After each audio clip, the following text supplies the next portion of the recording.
நம்ம இண்டஸ்ட்ரி என்று நிறைய திரைப்படங்களை பேசுறோம்ல, அதை அந்த காலத்திலேயே பல திரைப்படங்களில் நிகழ்த்தி காட்டியவர். அவருடைய திரை பயணம் தொடங்குது. முதல் திரைப்படத்துல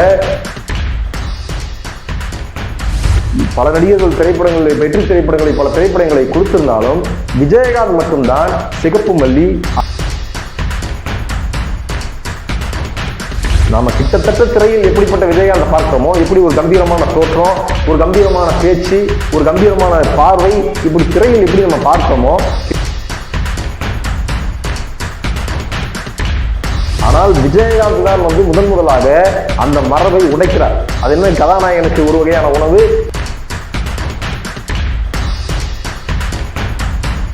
உறவுகளுக்கு அன்பான வணக்கம். விஜயகாந்த் இந்த பெயரை தற்கால 2K கிட்ஸ்கள் கேள்விப்படும் போது மீம் ட்ரோலாகத்தான் இந்த விஜயகாந்த் என்கிற பெயரை தற்கால 2K கிட்ஸ்கள் பார்த்திருக்க கூடும். ஆனால் 1980கள் 90களில் மிகப்பெரிய உச்ச நட்சத்திரமாக விஜயகாந்த் மிளிர்ந்த ஒரு காலம் இருக்கு. நம்மெல்லாம் நானெல்லாம் சின்ன பையலாக இருந்தேன். அப்போது நமக்கு தெரியும் விஜயகாந்த் எப்படிப்பட்ட நடிகராக இருந்தார் அப்படின்ட்டு. இன்னைக்கு விஜய், அஜித், ரஜினிகாந்த் யார் படம் மிகப்பெரிய வசூலாகுது அப்படிங்கிற விவாதமும் போட்டியும் அது குறித்தான விவாதங்களும் பரவலாக இருக்கிறத நம்மளால் பார்க்க முடியுது. ஆனால் இவர்களுக்கு சற்றும் குறைவில்லாத மிகப்பெரிய வசூல் சக்கரவர்த்தியாக ஒரு நடிகர் திகழ்ந்திருக்கிறார் அப்படின்னா அது விஜயகாந்த் தான். ரஜினிகாந்த், கமலஹாசன் என்கிற இருபுறு நடிகர்கள் கோலோச்சிய சமகாலத்தில் மிகப்பெரிய ஒரு சந்தை இருக்கக்கூடிய மிகப்பெரிய மார்க்கெட் இருந்த நடிகராக உயர்ந்து வலம் வந்தவர் தான் விஜயகாந்த். இன்னைக்கு நம்ம இண்டஸ்ட்ரி என்று நிறைய திரைப்படங்களை பேசுறோம்ல, அதை அந்த காலத்திலேயே பல திரைப்படங்களில் நிகழ்த்தி காட்டியவர் விஜயகாந்த். 1952 ஆகஸ்ட் 25 பிறந்த விஜயகாந்த் பின்னால் 1979 முதலாக திரைத்துறையில வாய்ப்பு தேடி முதலாக அவர் ஒரு திரைப்படத்தில் நடிக்கிறார். 1979 அவருடைய திரை பயணம் தொடங்குது. முதல் திரைப்படத்துல ஒரு நெகட்டிவ் ரோல், வில்லனா தான் வாய்ப்பு கிடைக்குது. அந்த நெகட்டிவ் ரோலில் நடிக்க தொடங்கிய விஜயகாந்த் பின்னாளில் தன்னுடைய தொடர் முயற்சியால பல திரைப்படங்களில் நடித்து மிகப்பெரிய நட்சத்திரமாக உயர்ந்து ஒரு காலத்தில் நிற்கிறார்.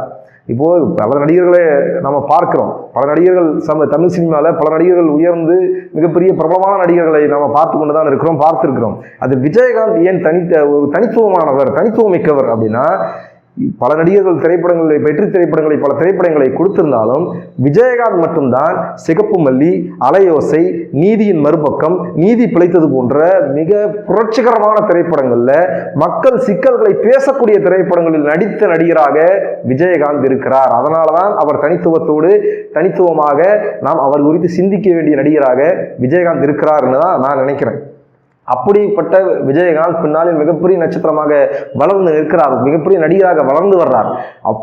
எவ்வளவு பெரிய நடிகராக வளர்ந்து வந்த பின்னாலும் கூட தன்னுடைய சக அந்தஸ்துள்ள நடிகர்கள் எப்படி நடந்து கொள்வாங்க, அவருடைய வாழ்க்கை எப்படி இருக்கும், அவருடைய லைஃப் ஸ்டைல் எப்படி இருக்கும் அப்படிங்கிற ஒரு மரபு இருக்குல்ல. ஒரு நடிகர், மிகப்பெரிய நடிகர்னா அவருடைய லைஃப் ஸ்டைல் இப்படிதான் இருக்கும். ஒரு உச்ச நட்சத்திரம்னா, மிகப்பெரிய ஹீரோனா அவருடைய லைஃப் ஸ்டைல் இப்படிதான் இருக்குன்னு ஒரு மரபு இருக்கும்ல. இந்த மரபுகளை உடைத்தவர் விஜயகாந்த். ஒரு இடத்தில் ஒரு மிகப்பெரிய நடிகர் வர்றாரு அப்படின்னா அவர் காரில் போகும்போது இது எதிரில் தென்படக்கூடிய ரசிகர்களையோ இல்லை தெரிந்த நபர்களையோ காரிலிருந்து கை காட்டிட்டு போவாங்க. இதுதான் நடிகர்களுடைய மரபு.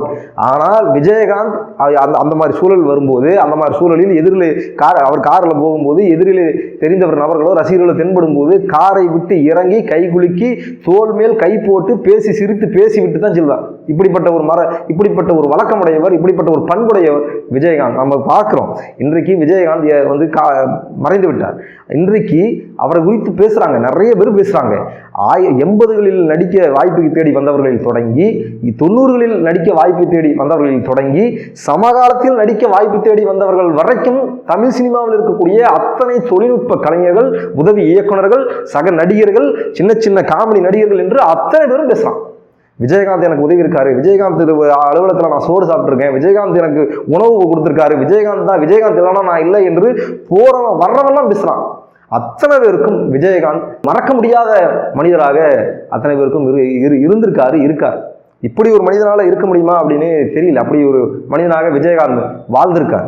விஜயகாந்தை பொறுத்த வரைக்கும் ஒரு திரையில் ஒரு முகமாகவும் தரையில் ஒரு முகமாகவும் வாழ்ந்த மனிதர் இல்லை.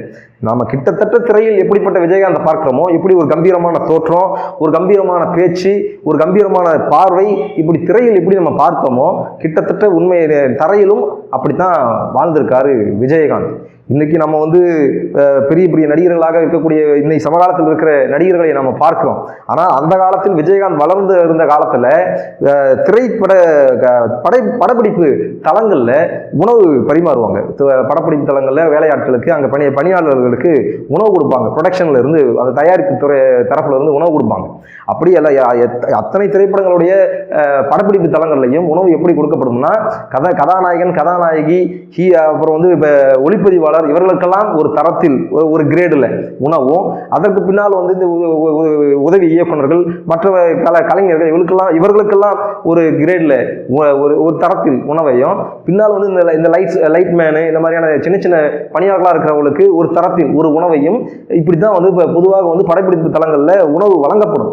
ஆனால் விஜயகாந்த் தான் முதலாக அந்த மரபை உடைக்கிறார். அது என்ன, கதாநாயகனுக்கு ஒரு வகையான உணவு, கடைகோடியில் இருக்கிற லைட்மேனுக்கு ஒரு வகையான உணவு, அத்தனை பேருக்கும் நீ ஒரே மாதிரி உணவை தான் நீ கொடுக்கணும் என்று விஜயகாந்த் அந்த மரபை மாற்றுறார், அந்த மரபை உடைக்கிறார். அப்போ சில தயாரிப்பாளர்கள் விஜயகாந்தின் படப்பிடிப்பு தளங்களில் விஜயகாந்த் இப்படி அறிவுறுத்தும் போது சில தயாரிப்பாளர்கள் இப்படி பண்ணாக்கா இவங்களுக்கு பட்ஜெட் அதிகமாகாதா, இதையெல்லாம் யார் பணம் கொடுக்கறது என்று சில தயாரிப்பாளர்கள் கேள்வியை முன்வைக்கும் போது, பேசும்போது, இதுக்கான செலவை நீ என் சம்பளத்தில் பிடிச்சிட்டு நீ எனக்கு சம்பளம் கொடுக்க போதும் என்று பேசியவர் விஜயகாந்த். இந்த செய்தியெல்லாம் நமக்கு பின்னால் அவரோடு பயணித்தவர்கள், அவரோடு பணிபுரிந்தவர்கள் பகிரும் போது, இதை கேட்கும் போது ரொம்ப நிகழ்ச்சியா இருக்கு.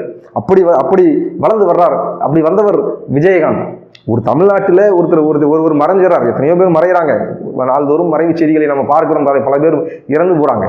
ஆனால் ஒருவருடைய இறப்பு தமிழ்நாட்டில் இருக்கிற அத்தனை பேருக்கும் ஒரு நிமிடம் ஒரு கலக்கத்தை கொடுக்குதுன்னா, அப்ப அந்த மனிதன் உண்மையாகவே எல்லோரு மனதிலும் மிகப்பெரிய தாக்கத்தை ஏற்படுத்தி இருக்காரு, மிகப்பெரிய ஆளுமையாக நின்றிருக்கிறார், வாழ்ந்திருக்கிறார் என்பதை நம்மால் மறுக்க முடியாது. அப்படிதான் விஜயகாந்த் வாழ்ந்திருக்கிறார், அப்படிதான் வந்திருக்கிறார். அவருடைய முதலாக 2006 சட்டமன்ற தேர்தலில் தேமுதிக என்கிற ஒரு கட்சியை தொடங்கி விஜயகாந்த் முதலாக அரசியல் களத்தில் தேர்தல் எதிர்கொள்றார், அரசியலில் பங்கேற்கிறார். அப்படி தன்னுடைய அரசியல் வாழ்வை விஜயகாந்த் தொடங்கி பின்னாளில் பல சந்தர்ப்பங்கள்ல ஒரு எதிர்க்கட்சி தலைவராகவே கட்சி தொடங்கி ஒரு குறுகிய காலகட்டத்தில் 5-6 ஆண்டு காலகட்டத்திலேயே ஒரு கட்சி எதிர்க்கட்சியாக வளர்ந்து இருக்குது தேமுதிக. அப்படி தன் கட்சியை மிகப்பெரிய ஒரு எதிர்கட்சியாக தமிழ்நாட்டின் ஒரு அங்கீகரிக்கப்பட்ட 3வது கட்சியாக வளர்த்தெடுத்தவர் விஜயகாந்த். திரைத்துறையில் மட்டும் இல்லாம, தன் திரை வாழ்வில் மட்டும் இல்லாம, அரசியல் வாழ்வையும் உண்மையாகவே மிகப்பெரிய சாதனைக்குரிய ஒரு பதிவை செய்தவர் தான் விஜயகாந்த். அதுல மாற்று கருத்து இல்லை. பின்னாளில் அவருடைய அரசியல் அணுகுமுறையில் நிறைய விமர்சனங்கள் எழுந்தது, நிறைய விமர்சனங்கள் இருக்கு. அதையெல்லாம் தாண்டி, அதற்கெல்லாம் அப்பாற்பட்டு விஜயகாந்த் என்கிற ஒரு திரை கலைஞன், விஜயகாந்த் என்கிற ஒரு தனி மனிதன் எல்லோராலும் நேசிக்கப்பட்ட ஒரு மனிதனாக இருக்கிறார். அவருடைய ரசிகர்கள் மட்டுமல்லாம பிறர் எவர் ஒருவராலும் வெறுக்கப்பட்டு ஒதுக்க முடியாத ஒரு மனிதன், எல்லோராலும் நேசிக்கப்பட்ட ஒரு மனிதன் என்றால் அது விஜயகாந்த் என்று இருக்கிறது. அப்படிங்கிறது எவ்வளவு பெரிய விஷயம் அப்படிங்கிறத நம்மளால புரிஞ்சிக்க முடியுது. விஜயகாந்தை பல பேர் விமர்சிக்கலாம், விஜயகாந்த் மீது நிறைய பேருக்கு விமர்சனம் இருக்கலாம். ஆனால் விஜயகாந்த் ஒரு ஆகச்சிறந்த உழைப்பாளி, கடினமான உழைப்பாளி. விஜயகாந்த் ஒரு யதார்த்த மனிதர்களின் அடையாளம், ஒரு எளிய மக்களின் முகமாக நின்று சினிமா துறையில, திரைத்துறையில் வென்று காட்டி வென்று நின்ற ஒரு எளியவர்களின் முகமாக வென்றவர் விஜயகாந்த் என்பதை யாருமே மறுக்க முடியாது, யாராலையும் மறுக்க முடியாது. நம்ம இன்றைக்கும் விஜயகாந்த் திரைப்படங்களை, விஜயகாந்துடைய அந்த நடை உடை பாவனைகளை எல்லாம் பார்க்கும்போது, விஜயகாந்த் திரைப்படங்களை பார்க்கும்போது நம்ம சித்தப்பம் பெரியப்பனை பார்க்குற மாதிரி இருக்கும். எனக்கு நல்லா நினைவு இருக்கு. நான் சின்ன பையலா இருக்கும்போது என்னுடைய சித்தப்பா, பெரியப்பா, மாமா போன்றவர்கள் ஒரு குடும்பத்தில் ஓரிரு நபர்களாவது விஜயகாந்த் ரசிகர்களாக இருப்பாங்க. ரஜினிகாந்துக்கும் கமலஹாசனுக்கும் சற்றும் குறைவில்லாத மிகப்பெரிய நடிகராக விஜயகாந்த் அன்றைய காலகட்டத்தில் வலம் வந்தார். அவர் நடித்த எத்தனையோ திரைப்படங்கள் மிகப்பெரிய வெற்றி திரைப்படங்களாக மாறி இருக்கு. விஜயகாந்த் திரைப்படம்னாலே சண்டை காட்சிகள் தான். சண்டை காட்சிகளுக்காகவே விஜயகாந்த் திரைப்படங்கள் பல திரைப்படங்கள் 100 நாட்கள் ஓடி இருக்கு. இப்படி விஜயகாந்த் கடைசியாக வந்து ரமணாங்கிற ஒரு திரைப்படம், கடைசியானா விஜயகாந்த் நடித்த திரைப்படங்கள்லேயே மிகப்பெரிய எழுச்சியை ஏற்படுத்திய திரைப்படம் ரமணா என்கிற ஒரு திரைப்படம். இன்றைக்கும் அந்த திரைப்படத்தை பார்க்கும்போது சமூகத்தில் இருக்கக்கூடிய சிக்கல்களை, சமூக சிக்கல்களை அந்த திரைப்படம் அவ்வளவு தீவிரமாக பேசும், அவ்வளவு உயிரோட்டமாக